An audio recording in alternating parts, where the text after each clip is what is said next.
நான் விட்ட சேலஞ்ச் என்னால் முழுசாக முடிக்க முடியல.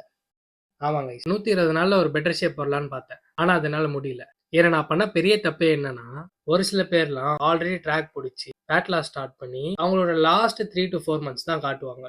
ஆனா நான் இத ஸ்டார்ட்டிங்ல இருந்தே பண்ணிட்டு இருக்கேன். அதாவது நான் அந்த சேலஞ்ச் வீடியோ ஷூட் பண்ணி அடுத்த நாள் தான் ரொம்ப மாசம் கழிச்சு ஜிம்முக்கு போக ஸ்டார்ட் பண்ணேன். அப்புறம் இந்த சேலஞ்ச ஸ்டார்ட் பண்ணி டே 1ல இருந்து டே 15 வரைக்கும் நான் தொடர்ந்து வீடியோ போட்டிருப்பேன். தொடர்ந்து போறேன்னா கூட விட்டு விட்டு போட்டிருப்பேன். அதுல நான் ஒரு 2 கிலோ கம்மி பண்ணேன்.